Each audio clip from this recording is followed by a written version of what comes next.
Bienvenue dans The Big Shift, le podcast pour comprendre la transition écologique dans sa complexité.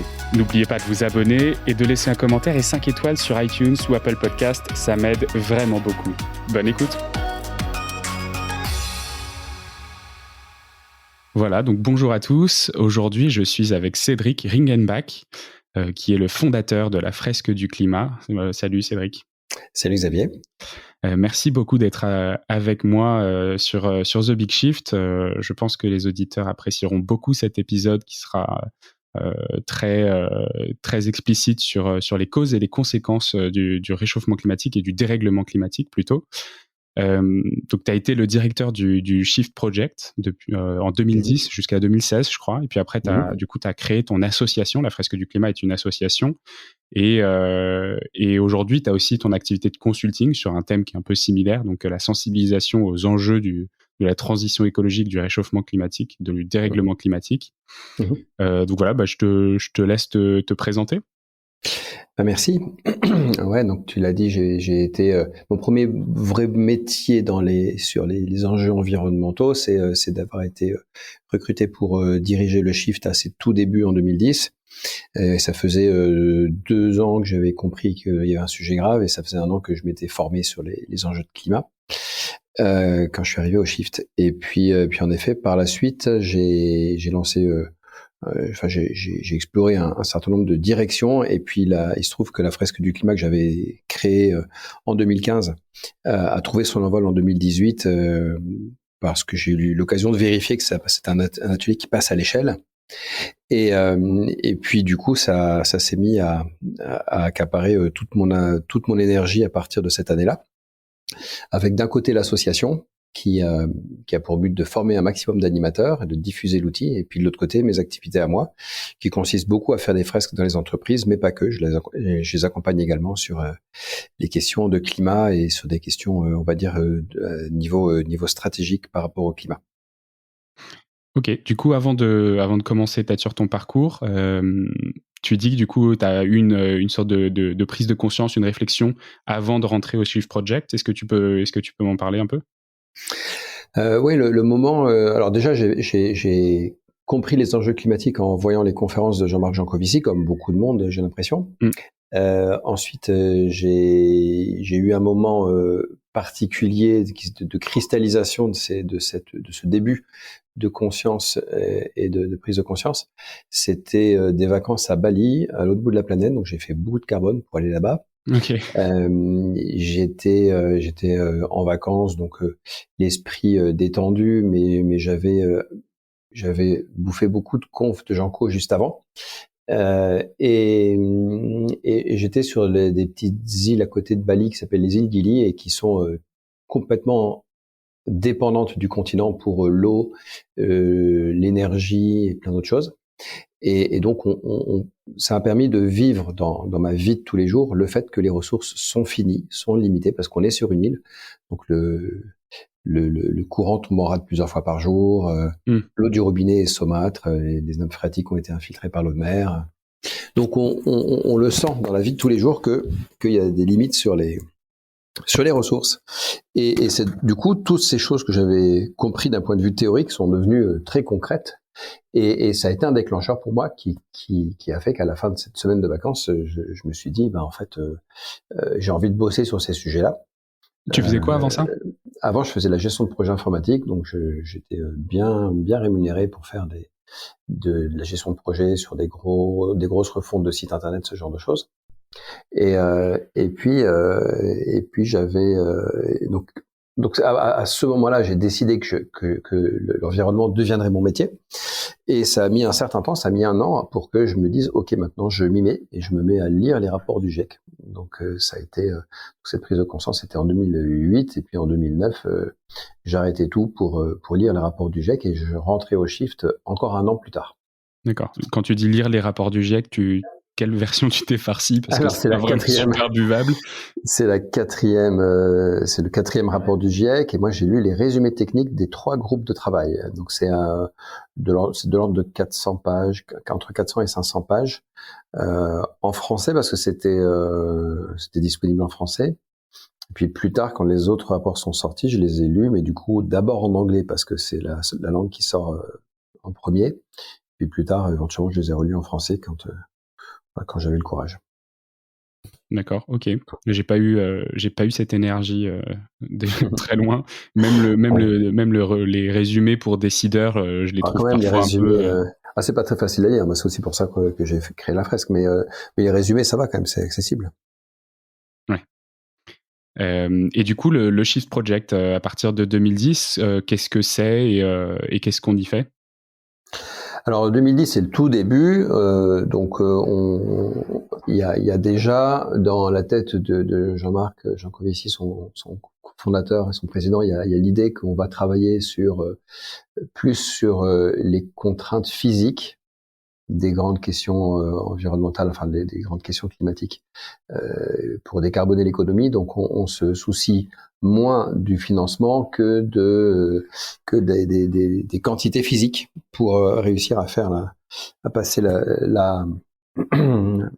passer la barre de ce sujet-là.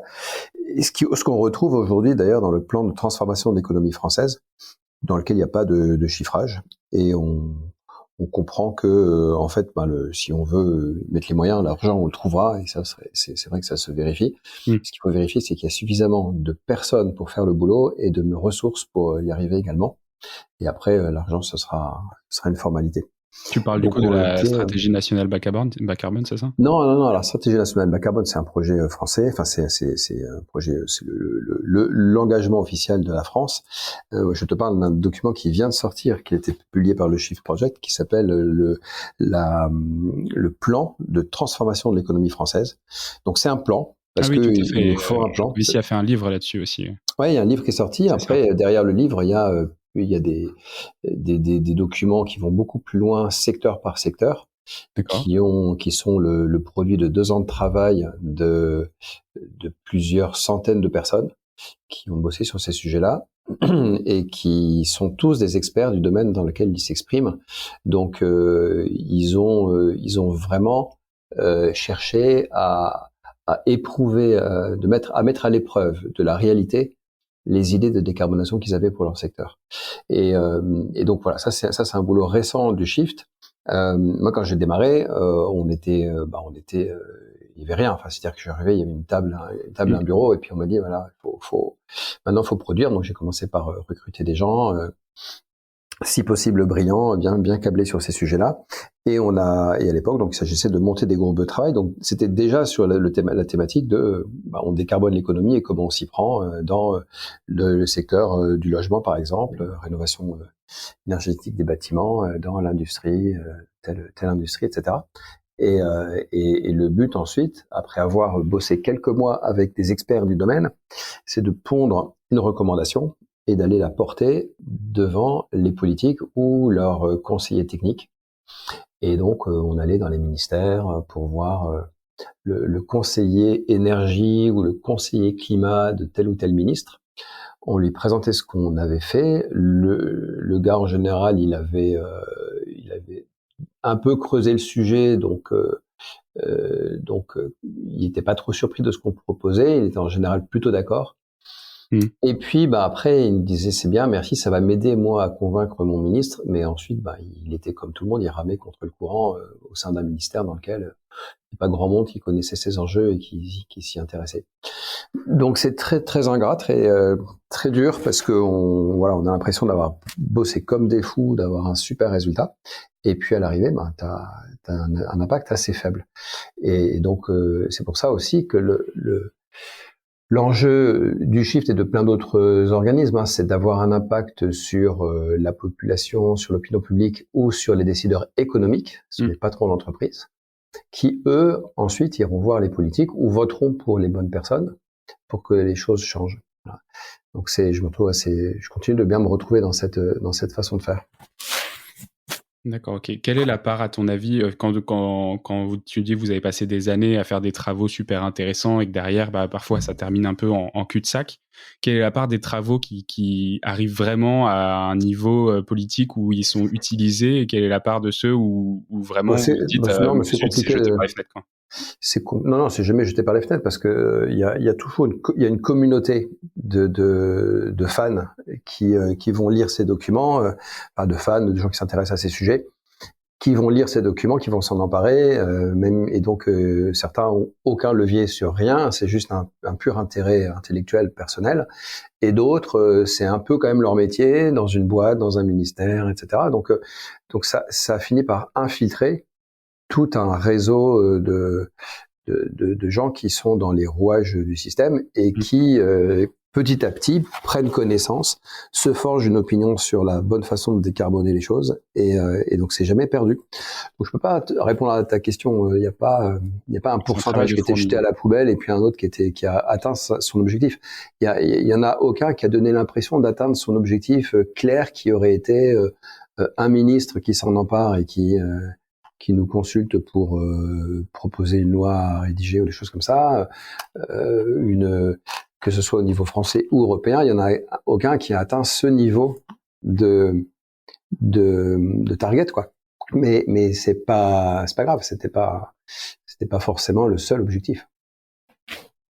D'accord, ok. Et vous vous placez un peu en complémentarité du coup des travaux du GIEC qui eux sont très factuels mais ne font aucune recommandation. Vous vous basez sur leurs travaux du coup, ou vous travaillez de votre côté, ou parce que vous faites des recommandations du coup au niveau du plaidoyer ou de la politique? Ouais, le Shift, c'est un think tank qui bosse sur les solutions. Le GIEC ne fait pas de recommandations. Ouais. Ils font donc dans le premier groupe de travail, ils vont faire une analyse des connaissances scientifiques sur les enjeux climatiques. Donc c'est vraiment les causes et les conséquences du climat. Donc c'est le contenu de la fresque. Hein. Le contenu de la fresque, c'est essentiellement le groupe numéro 1. Il y a le groupe numéro 2 qui va aussi réfléchir aux conséquences, donc la notion de vulnérabilité et d'adaptation. Donc là aussi, il y a encore un petit peu de contenu pour la fresque du climat. Et puis le groupe 3, c'est la mitigation, l'atténuation en français, et c'est pas exactement les solutions, parce que le GIEC ne fait pas jamais de recommandations, mais il regarde les scénarios, les différents scénarios possibles. Il les regarde combien ça coûte d'économiser du CO2 en utilisant telle technologie, telle solution, etc. Donc il regarde les potentiels, les coûts, la faisabilité technique, les limites, l'acceptabilité sociale, etc. de plusieurs solutions pour décarboner. Mais sans donner de recommandations. Donc après, il faut que d'autres organismes se saisissent de ce travail et puis aillent au fond des choses en disant, bah, nous on propose de faire ça. Donc par exemple, on propose d'interdire que de pouvoir vendre un appartement s'il n'est pas à tel niveau de classe dans son DPE à telle année, à telle date. Donc je ne peux plus vendre un appartement en classe F à partir de 2022 par exemple. Hein. Malheureusement aujourd'hui c'est encore le cas, mais faudrait un calendrier comme ça dans le temps. Et ça c'est une recommandation. Donc après, quelles sont les conséquences? Il y a forcément des gens pour qui c'est désagréable parce qu'ils peuvent pas vendre leur appartement. Mais comme c'est au moment de la vente, on sait qu'il y aura potentiellement des travaux à ce moment-là, etc. Bref, on rentre dans le détail, dans des détails très techniques, très opérationnels, pour vérifier qu'on dit pas des grosses absurdités, parce que le Yaka Faucon, ça va vite quand on cherche les solutions sur ces sujets-là. Et donc là, il s'agit de dépasser le Yaka Faucon avec des solutions qui sont vraiment à l'épreuve du terrain, grâce à des experts qui savent de quoi ils parlent. Donc c'est ça, voilà, c'est ça le boulot qu'on faisait au Shift et que le Shift continue de faire aujourd'hui avec brio. D'accord, ok. Du coup, tu disais effectivement une grosse partie des travaux que vous aviez fait avec le Shift Project, vous ramiez avec les conseillers politiques pour les faire adopter, accepter ou au moins entendre. Est-ce que du coup, c'est pour ça que tu es allé sur un travail un peu plus citoyen avec la fresque du climat? Est-ce que tu peux... citoyen, c'est un travail à la fois pour les citoyens et pour les entreprises également. Ouais. Donc il y a vraiment ces deux cibles, hein. Les électeurs qui vont voter pour les bons hommes politiques, et puis les entreprises qui vont continuer de faire du lobby pour éclairer les décideurs. Moi, j'ai pas de problème avec le fait que les hommes politiques et les femmes politiques écoutent les entreprises, parce qu'elles connaissent le terrain, elles ont leur mot à dire. Ce qui est important, c'est qu'ils n'écoutent pas que les entreprises et surtout pas que les intérêts privés et particuliers des entreprises. Et donc, sur les enjeux de climat, il faut travailler avec tous les acteurs, y compris les boîtes, pour les convaincre de la direction dans laquelle il faut aller. Il faut. Alors, on arrive assez facilement à leur faire prendre conscience que le climat, c'est un vrai danger, parce que ils ont tous, enfin tous les humains à qui on s'adresse ont des enfants, sont inquiets pour l'avenir, et donc on arrive assez facilement à les convaincre qu'il faut faire quelque chose. Après, il reste encore un travail assez long, le chemin est encore très long pour leur faire prendre conscience du niveau, de la hauteur de la marche. Parce que on est tous baignés dans cette ambiance que ça y est, le climat, on a compris, on va faire des choses, on va agir, etc. Il y a des engagements, toutes les entreprises prennent des engagements. Mais le niveau de connaissance des sujets des décideurs, il est très faible. Et donc, ils ont pris des engagements sous la pression de leur RSE qui leur a dit il faut faire SBTI 1.5, etc. Mais ils savent pas ce que ça veut dire. Et ils ont ils ont vraiment pas la moindre idée de ce que ça veut dire concrètement que de baisser les émissions. Ils n'ont pas le début d'un plan pour l'année prochaine et pour l'année suivante. Donc, ils ont pris des engagements pour dans 10 ans, 15 ans, 30 ans, voilà. Mais ils n'ont pas le plan d'action détaillé pour y arriver. Voilà, donc il faut les secouer un petit peu, leur faire prendre conscience de leur niveau d'incompétence, qui est pas facile parce que tout le monde a l'impression de savoir. Et pour ça, il faut être assez subtil. Donc la fresque marche bien pour la première phase, la phase qui consiste à comprendre les enjeux climatiques.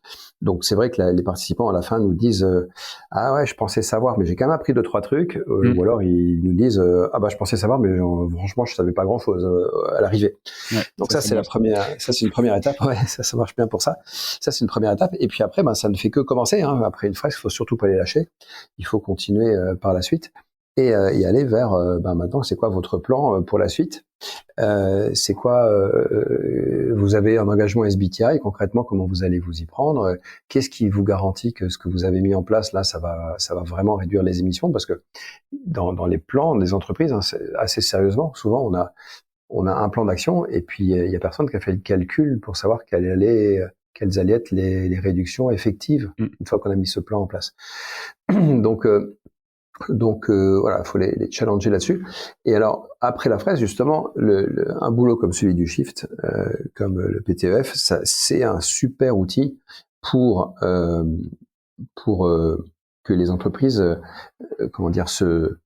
s'approprient le sujet.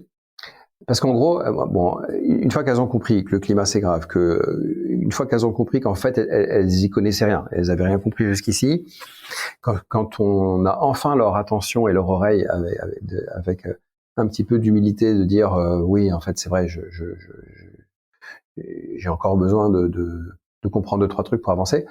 À ce moment-là, un truc comme le PTEF, c'est très utile. Pourquoi? Parce que c'est un plan. Alors, c'est un scénario qui va marcher, qui devrait marcher normalement parce qu'on a mis les bonnes personnes autour de la table. Et alors, est-ce que c'est le meilleur scénario? Probablement pas. D'ailleurs, qui serait capable de dire quel est le meilleur scénario? Mais c'est pas la question. C'est un scénario qui tient la route. Et c'est un scénario où si toutes les boîtes se disent, moi je me l'approprie, je dessine l'avenir de ma boîte en tenant compte de ce qui est dans ce scénario, à l'arrivée, ça devrait assez bien se passer.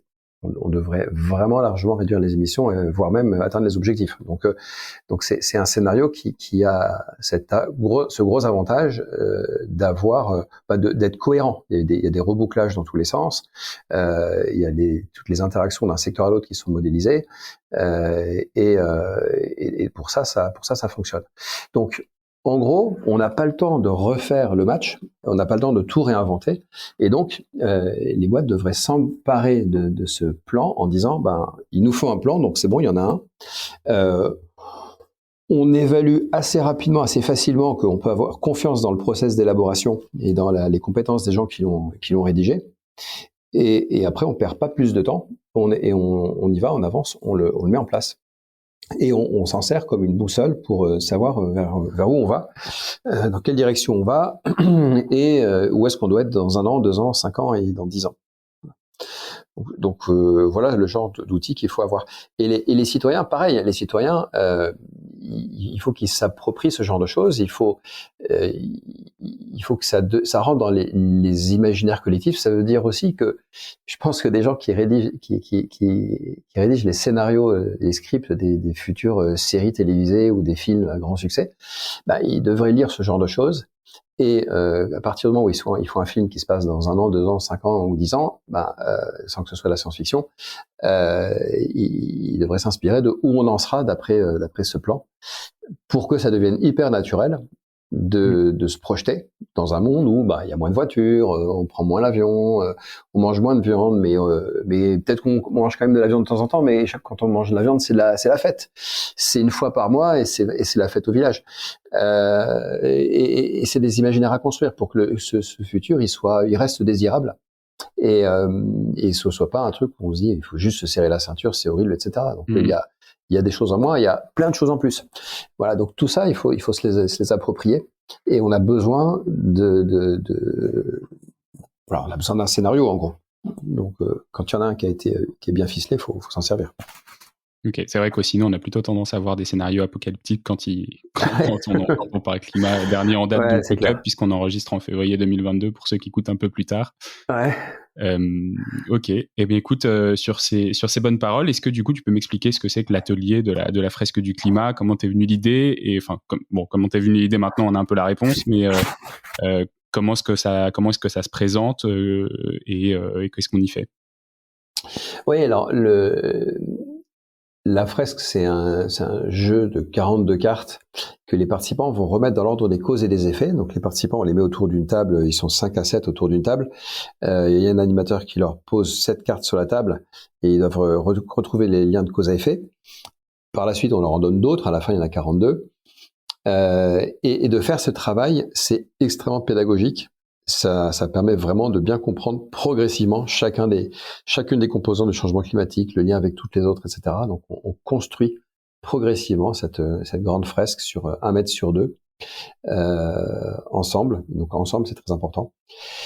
Et puis à la fin, on a une partie créative, histoire que ça fasse un peu office de team building. Et puis, en fait, dans cette partie créative, il y a des choses qui s'expriment à travers le dessin qui sont intéressantes. Peut-être des choses qu'on n'aurait pas dit à l'oral et qu'on va mettre sur le papier. Et puis la dernière partie, c'est une discussion d'1 heure pour débattre sur les solutions, parler de ce qu'on imagine être les meilleures idées pour baisser nos émissions, pour sauver le climat. Et cette partie, elle est hyper importante parce que c'est ça qui va permettre que les participants repartent en ayant envie d'agir, de faire quelque chose. Faut pas qu'ils repartent le moral dans les chaussettes parce qu'ils ont compris à la fin de la fresque, en posant les dernières cartes, qu'on va tous mourir et que c'est la fin du monde. Donc il faut impérativement qu'on leur redonne de l'espoir, et on redonne de l'espoir aux gens quand ils arrivent à se projeter dans des solutions. Alors on parle des solutions dans cette dernière partie, ce parti débrief ou débat. Et on parle aussi des difficultés de ces solutions. C'est-à-dire que quelqu'un va proposer une idée et puis les autres vont lui dire non mais ça c'est pas possible, ça marchera jamais parce que ceci et cela. Et en plus c'est vrai quoi. Donc il y a vraiment des difficultés. Mais on les modère aussi ces difficultés. On se dit ouais d'accord, mais enfin si on veut vraiment on peut quoi. Et puis à la fin c'est ça quoi. À la fin c'est ça semble compliqué mais on va le faire quand même et on a envie d'avancer. Donc c'est voilà le mécanisme de la fresque. Ok, alors, petit spoiler pour ceux qui n'ont pas encore participé à un atelier de la fresque du climat, à la fin, on demande à quelqu'un qui a participé à l'atelier, la plupart du temps, de résumer ce qu'il a compris des causes et des effets de la quarantaine de cartes. Alors il me semble qu'en fonction des niveaux de profondeur, on en a plus ou moins quelques cartes en fait. On peut adapter un peu. Ouais. Et du coup, est-ce que, façon résumée de la fresque à la fin d'un atelier, tu peux nous expliquer les causes et les effets du dérèglement climatique? Tu as 5 ou 10 minutes, comme tu préfères. Ouais, écoute, je vais le faire en 5 minutes. Et alors, attends, je te demande du coup une toute petite seconde parce que j'ai des slides qui vont m'aider à le faire dans l'ordre. Ah bah super. Conférence. Voilà, ici. Donc, ça démarre avec les activités humaines qui utilisent des énergies fossiles, qui sont le gaz, le pétrole et le charbon, Et ces énergies fossiles sont utilisées dans l'industrie, le bâtiment et le transport. Et elles font du CO2 quand on les brûle. Donc ce CO2, il va être absorbé par les puits de carbone. Donc il y a l'océan qui absorbe plus il y a de CO2 dans l'air, plus l'océan l'absorbe. Bon, le problème, c'est que ça va acidifier l'océan. Ça va poser des problèmes de calcification à des organismes comme les ptéropodes et les coccolithophores, qui sont à la base de la chaîne alimentaire de la biodiversité marine. Donc ça met en danger toute la biodiversité marine, en plus du fait que ça se réchauffe. Donc si le CO2 n'est pas absorbé par l'océan, il peut aussi être absorbé par les arbres. Pareil, plus il y a de CO2 dans l'air, plus les arbres en mangent. Et l'océan et les arbres absorbent chacun un quart de nos émissions à peu près, et le reste va rester dans l'atmosphère. Donc on émet du CO2, la moitié reste dans l'atmosphère, et ça va augmenter la concentration. Elle est passée de 280 ppm au début de l'ère industrielle. Donc les ppm, c'est des parties par million. Aujourd'hui, on a 415, et ça va soit augmenter vers plus de 1000 dans certains scénarios, ou redescendre vers 400 dans les scénarios où on sauve le climat. Alors ça, c'était le CO2, mais il n'y a pas que le CO2. Il y a également d'autres gaz à effet de serre qui viennent beaucoup de l'agriculture. Donc il y a le méthane, comme la rumination des bovins, ou le protoxyde d'azote qui vient des engrais. Et l'ensemble de ces gaz à effet de serre, le CO2 et les autres, vont augmenter l'effet de serre additionnel. Alors, la Terre a un effet de serre, et heureusement, parce que sinon il ferait moins 18 degrés sur Terre, donc il n'y aurait pas de vie. Donc, heureusement qu'il y a un effet de serre. Par contre, si on l'augmente un petit peu, ça va augmenter la température sur Terre. Un peu comme si tu rajoutes une couverture sur ton lit, tu auras plus chaud dessous, quoi. C'est un peu le même principe. Donc, on a de l'énergie qui s'accumule sur Terre, et cette énergie va se retrouver soit dans l'océan. Alors, l'océan absorbe la plus grosse partie, 91% va dans l'océan, ce qui va augmenter la température un petit peu, mais c'est déjà suffisant pour mettre en danger certaines vies sous-marines comme les coraux. L'énergie en excès sur la Terre va aussi faire fondre de la glace, comme la banquise, les glaciers ou les calottes glaciaires. Donc la fonte des glaces qui sont sur les continents, pas la banquise mais les autres, la fonte des glaciers, la fonte des calottes, ça va faire monter le niveau de la mer, plus le fait que l'eau se réchauffe et se dilate. Donc si la mer monte, les submersions vont devenir plus fréquentes. En tout cas, les submersions graves sont plus fréquentes.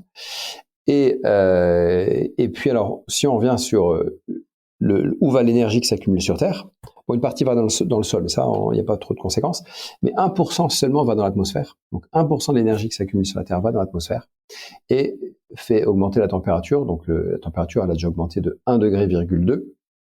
Et la question, c'est de savoir si on réussira à rester en dessous de 2 degrés, et idéalement même pas trop loin de 1,5, ou si on va aller vers plus 4 ou 5 degrés d'ici la fin du siècle. Parce que ça, la conséquence d'une température qui augmente, c'est que ça va jouer sur l'évaporation, qui est le moteur du cycle de l'eau. Et donc, on va perturber le cycle de l'eau. Ça veut dire qu'à certains moments, il y aura plus d'eau, donc des crues, ou moins d'eau et donc des sécheresses. Il y aura également des cyclones qui seront plus violents. Ça va impacter les ressources en eau douce et du coup, in fine, les rendements agricoles qui vont occasionner des famines. Voilà, si on rajoute à ça les canicules, les incendies, l'impact sur la biodiversité terrestre, dont les vecteurs de maladies qui vont se déplacer et aller sur les endroits où on n'est pas immunisé. Donc ça va faire des impacts sur la santé humaine. Et donc, on peut s'imaginer que tout ça va amener des gens à se déplacer, des réfugiés climatiques, ils vont pas aller très loin, ils vont aller dans le pays d'à côté, mais ceux du pays d'à côté vont aussi se déplacer un petit peu, et à la fin, ils vont aussi arriver chez nous.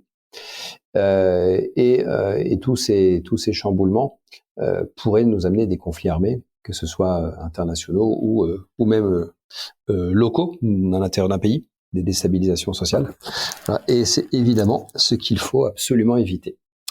Voilà, alors c'était un peu violent, c'était la fresque en 5 minutes, mais donc il faut absolument faire l'atelier en vrai, parce que en vrai on a le temps de digérer tout ça, on pose les cartes les unes après les autres, et puis surtout on est à plusieurs, on en parle, et puis surtout on part après sur un débrief pour voir comment est-ce qu'on va pouvoir éviter tout ça. Oui, tout à fait. C'était un bon teaser. Évidemment, c'est un peu lourd à écouter comme ça. J'espère que vous étiez bien concentrés. Super intéressant. Alors, il y a l'interrogation écrite tout à l'heure, évidemment. Bien sûr, ouais, en commentaire du podcast, toujours. Et ouais, tu disais du coup, moi, ce qui m'a le plus choqué quand j'ai fait l'atelier, c'est l'énergie qui est captée par l'océan. Quand tu dis 91, moi je crois que j'avais 93 peut-être sur ma carte. 93, c'était l'avant-dernière version des cartes qui était basée sur le 5e rapport, et donc là on est sur le 6e rapport et les chiffres ont légèrement été modifiés. D'accord, ok, bah, je Ça dirais change à pas mon l'ordre de animateur grandeur. qu'il n'était pas à jour. Bah ouais, c'était sur les cartes d'avant, hein, c'est pas grave, il en reste encore un petit peu en stock. Et du coup, ouais, 91% de l'énergie additionnelle qui est du coup reçue par les océans. Et c'est vrai que dans The Big Shift, on n'a pas énormément parlé de biodiversité marine, des océans, alors qu'en fait, on se rend compte que c'est quand même à la base de toutes ces choses-là. Et donc, je vais essayer d'y remédier. Et d'ailleurs, si tu as des intervenants à me recommander sur ce sujet, Ah ouais, sans problème, ouais. ce sera avec grand plaisir. Ouais, j'ai déjà des auditeurs qui m'ont fait des propositions aussi. Et le deuxième point qui m'avait marqué, et alors là, tu l'as pas dit, mais du coup, on l'a un peu compris. Tu disais, bah voilà, est-ce qu'on va s'orienter vers 4 à 5 degrés en 2100, ou est-ce qu'on va réussir à rester donc proche de la barre des accords de Paris qui est 1,5 degré, ou sous les 2 degrés qui sont un peu la limite haute qu'on s'était fixée. Et en fait, ce que j'ai appris, c'est que ce qui nous sépare aujourd'hui d'une ère glaciaire, c'est 5 degrés de moyenne autour du globe. Donc ça veut dire que si on prend 4 degrés, en gros, on se retrouve en enfer, quoi. Ouais, c'est ça. C'est-à-dire que dans la dernière période glaciaire qui s'est achevée il y a 20 000 ans, il y avait que 5 degrés de moins qu'aujourd'hui. Les conséquences, c'était qu'il y avait des calottes glaciaires énormes sur le nord de l'Europe, et que ces calottes elles venaient jusque chez nous. Il y avait tellement de glace dans les calottes du pôle Nord, au nord et au sud, que le niveau de la mer était 120 mètres plus bas qu'aujourd'hui. Donc c'était une configuration qui n'a rien à voir avec la planète d'aujourd'hui. Et donc depuis plus d'1 million d'années, la Terre oscille entre des périodes chaudes et froides, entre du plus froid ou de la même température qu'aujourd'hui. Donc la biodive s'est adaptée à ces changements-là. Et donc là, non seulement on va faire des choses, des changements de température très violents, parce que c'est les mêmes que ce qu'elle a connu, mais en beaucoup moins de temps, à peu près 100 fois plus rapide. Mais en plus de ça, on va s'éloigner dans le mauvais sens, c'est-à-dire qu'on va aller vers du plus chaud, alors que la planète la biodive était adaptée pour aller vers du plus froid et se réorienter, se réorganiser en migrant le long des continents pour des températures plus froides. Donc on va aller vers quelque chose de complètement inconnu que la planète n'a pas connu depuis très longtemps. Alors elle a connu ces températures-là il y a très longtemps, hein, mais la biodive, là pour le coup on parle en millions d'années. On a connu des périodes où là, il faisait plusieurs degrés de plus qu'aujourd'hui, mais c'est des périodes de temps tellement longues que l'évolution des espèces comment dire, on joue sur des périodes tellement longues que l'évolution des espèces ne permet de s'adapter. Voilà.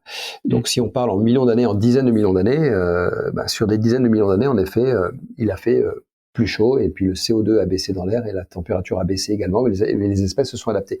Là, on va parler sur des dizaines d'années ou des siècles, et donc c'est plus du tout la même affaire, quoi. La biodive ne peut pas s'adapter aussi rapidement.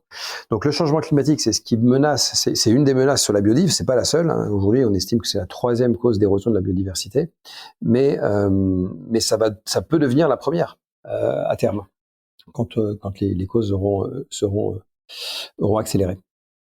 Ok. Deuxième question. Du coup, tu nous as parlé un peu du cycle de l'eau. Donc tu disais effectivement c'est pas la banquise qui fait monter le niveau de l'eau, parce qu'évidemment c'est comme quand vous mettez un glaçon dans votre pastis, le volume ne change pas quand il fond. En revanche, c'est tout ce qui est donc la glace continentale. Donc on parle des glaciers, on parle du permafrost, notamment en Sibérie, etc. Du coup, quels sont les impacts liés à ça, et en fait où est-ce qu'on en est de ces impacts qui existent déjà? Ouais, le permafrost, c'est tout le sol qui est gelé en permanence tout au long de l'année, d'où son nom, hein, gelé en permanence. Donc pergélisol en français ou permafrost en anglais, puis on a francisé. Donc c'est du sol qui contient de la matière organique et qui est pas complètement décomposée. Donc quand il dégèle, la matière organique va éventuellement se remettre à pouvoir se décomposer. Donc il y a des micro-organismes qui sont à l'état végétatif qui vont se réactiver et qui vont se remettre à dégrader la matière organique pour faire du CO2 ou du méthane. Voilà. Du CO2 quand il y a d'oxygène à disposition et du méthane quand il n'y en a pas. Et donc ça va relarguer du CO2 et du méthane dans l'atmosphère. Et c'est un risque d'emballement du climat au sens où ça va accélérer, en tout cas, ça va faire plus de CO2 et de méthane dans l'atmosphère. Et alors c'est en termes de proportion, ça va être l'équivalent. Ce que j'ai compris, ça va être l'équivalent de la déforestation d'aujourd'hui, quoi. Donc 1/10 de nos émissions actuelles. N'empêche que ça va se rajouter à nos émissions en cours, et y compris dans un scénario où entre-temps, nous, on aura fait tous les efforts du monde pour diviser par je sais pas combien nos émissions de CO2, j'espère. Et donc ça va devenir des émissions qui sont comparables à celles des humains. Voilà, malheureusement.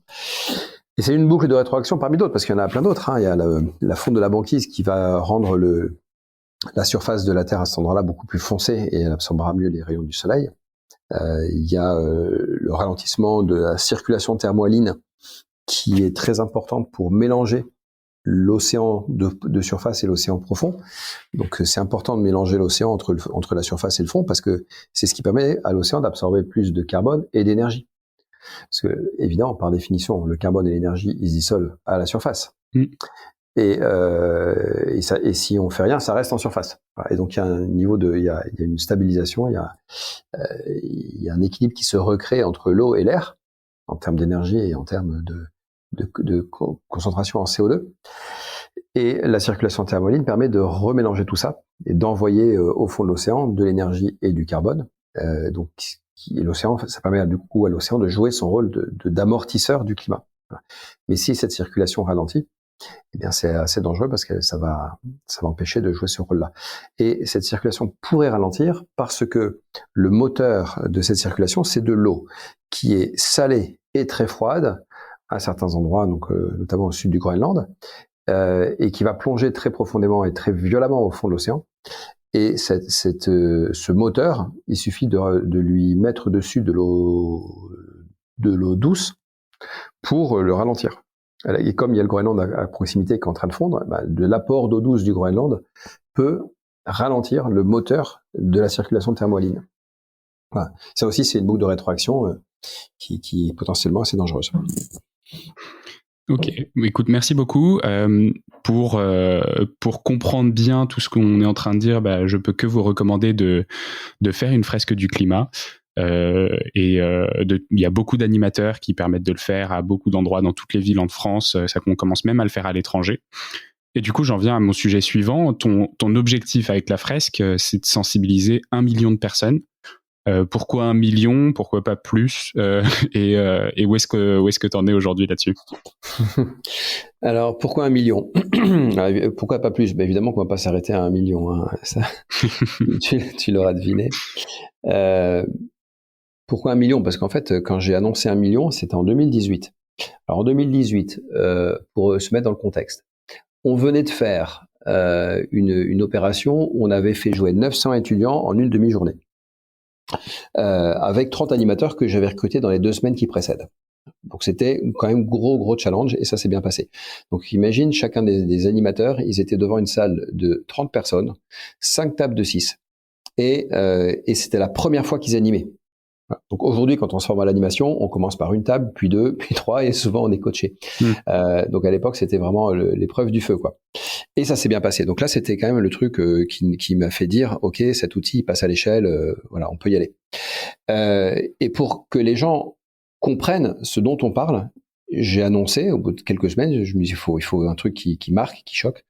J'ai annoncé qu'on allait faire jouer 1 million de personnes.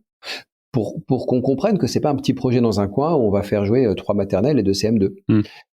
Et que vraiment on va le faire. La seule question à laquelle j'ai pas la réponse, c'était combien de temps ça prendra. Je me disais que si on faisait x10 tous les ans, il y en avait pour 3 ans, et si on faisait x2 tous les ans, il y en avait pour 10 ans. Mais dans tous les cas, on y arriverait. Et au final, on aura mis un peu plus de 4 ans. Et donc, on est à 300 000 personnes qui ont joué, et on espère atteindre le million avant la fin 2022, ce qui fait qu'on aura mis 4 ans et quelques. Donc vous faites plutôt x3. Dans l'année, ouais, presque 4. Presque x4 dans l'année. Ok. Comment est-ce que du coup on fait pour là je parle j'ai beaucoup de gens dans mon entourage qui se sentent un peu comme le relou qui ose pas trop parler de ces sujets de causes, de conséquences, comment est-ce qu'on fait du coup pour sensibiliser, pour inviter à participer à ce genre d'atelier sans passer pour l'anxiogène qui veut absolument partager son éco-anxiété pour le relou de la bande, quoi. C'est toujours très délicat tout ça parce que surtout quand c'est avec des amis, la famille, on n'a pas envie de se fâcher pour ça. Et en même temps, on en a gros sur la patate de pas parler de ces sujets avec nos proches. Du coup, sérieusement, la fraise, ça peut être un bon outil parce que en plus, ça commence à être vraiment connu. Donc les gens, même s'ils n'ont pas joué, souvent ils en ont entendu parler. Et puis s'il y a quelqu'un dans la famille qui dit si vous voulez, moi je suis animateur, je vais vous faire ça demain au brunch, je vous fais une petite fresque du climat. Ils peuvent avoir des amateurs. Hein. Et après, du coup, c'est ça. Comme c'est participatif, c'est ludique déjà. C'est ludique, c'est participatif. On le fait en équipe. Ça fait que la pilule passe beaucoup mieux. On comprend ce qui se passe progressivement, on est à plusieurs, on se sent pas tout seul face à notre désarroi, et puis on a cette heure de débrief à la fin qui est très importante pour s'en sortir avec le moral. Donc ça c'est une bonne façon de faire. Ensuite, en dehors de la fresque, juste comme ça dans les dîners avec les amis, c'est toujours compliqué. Je pense que il faut se dire un truc, c'est que quelquefois on sous-estime la réaction des gens, enfin ou la surestime, je sais pas. On va avoir peur des réactions des gens alors qu'en fait ils sont beaucoup plus conscients que ce qu'on imaginait. Moi j'ai souvent vécu dans des fresques que j'animais dans des boîtes par exemple ou même dans d'autres contextes que il y a une des personnes que personne soupçonnait qui en fait était déjà connaisseur et il l'avait dit à personne. Et le groupe va s'en rendre compte à ce moment-là. Ils vont découvrir qu'en fait, le gars, c'était un geek du climat, il avait lu tout Janco, etc. Et il la ramenait pas, personne n'était au courant de ça. Et en fait, il va torcher la fresque. Et donc, donc ça peut arriver. Et puis même, en fait, des gens on est tous sensibles à ces sujets, en vrai, hein, on flippe un peu tous là-dessus. Mais après, le truc, c'est qu'il faut aussi apprendre à en parler sans faire trop peur, quoi. C'est une position, c'est un peu comme une position de coach, quoi. On fait parler les gens plutôt que de leur parler. On les amène à exprimer leurs angoisses, à exprimer qu'est-ce qu'il y a derrière leurs réactions. En fait, ils ont des réactions un peu primaires, un peu quelquefois bêtes, en vrai, enfin des réactions comme ça de discussion de comptoir du café de la gare. Mais derrière ces réactions-là, il y a des craintes, il y a des valeurs. Et il faut remonter à ces valeurs, à ces craintes, à ces angoisses, et les faire parler. Et surtout quand c'est violent. Quand c'est violent, ça veut dire qu'il y a derrière des angoisses fortes. Voilà, donc il faut apprendre tout ça, mais ça s'apprend pas comme ça. Et donc, il faut progressivement, il faut qu'on mette en place des formations autour de tout ça. Alors avec la fresque, on essaye, hein, enfin on essaie de donner des billes à nos animateurs, mais c'est pas encore très structuré. Ça viendra des formations, quasiment des formations au coaching en fait. Aujourd'hui, votre public, c'est surtout des gens qui sont déjà un peu. Enfin, est-ce que vous avez eu en fresque des gens qui sont pas du tout sensibles ou pas du tout concernés ou qui n'ont jamais entendu parler, ou est-ce que ça s'adresse déjà à un public de gens qui sont curieux de ces thématiques? Il y a une grande majorité des participants qui ont choisi de venir, donc ils sont plus ou moins sensibilisés, ou en tout cas ils n'étaient pas hostiles.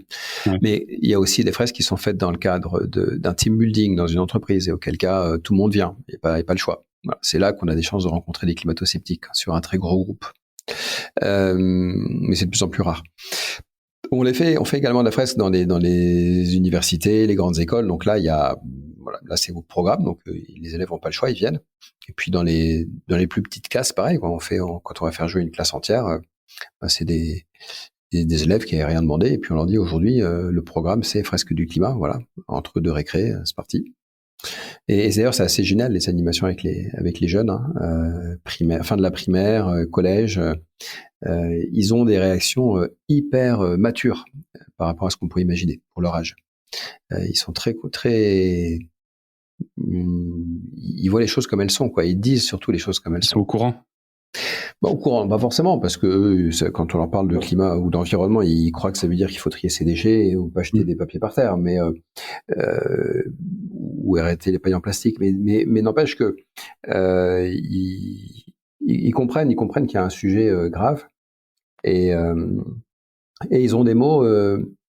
Ils ont des mots à la fois naïfs et puissants et très forts parce qu'ils disent les choses comme ils les pensent, comme ils les ressentent, sans filtre. Et pour les animateurs, aller animer pour les jeunes, c'est hyper enrichissant. Super. Ben écoute, on a épuisé notre temps. Je serais ravi de discuter avec toi encore un peu plus longtemps, mais du coup on va s'arrêter là pour les auditeurs de The Big Shift, et puis n'hésitez pas à aller participer à une fresque du climat. Il y a beaucoup d'autres fresques d'ailleurs aussi qui ont découlé de cette première association, des fresques de la forêt, des fresques de l'océan, des fresques de l'action aussi. Il y a la biodive, si tu veux inviter les auteurs de la fresque de la biodive, ils pourront te parler de biodiversité si tu veux parler de ce sujet. Super. Mais écoute, merci beaucoup Cédric. Merci à toi Xavier. À bientôt, salut. À bientôt, salut. C'est la fin de cet épisode de The Big Shift. J'espère qu'il vous a plu et que vous en avez retiré quelque chose pour votre vie quotidienne. C'est ça le plus important. C'est beaucoup plus simple de parler du sujet sensible de l'environnement quand ses amis ou sa famille sont vraiment informés. Alors partagez le plus possible The Big Shift, ça aidera tout le monde. Et si vous avez des questions, des sujets que vous souhaitez qu'on aborde, des invités que vous voulez entendre, ou tout simplement que vous voulez qu'on discute de cet épisode, envoyez-moi un message sur LinkedIn. The Big Shift est produit par Echoes Studio. Si vous avez un projet audio, contactez-nous sur www.echoes.studio. Merci d'avoir écouté jusqu'au bout. Je vous retrouve très bientôt pour un nouvel épisode.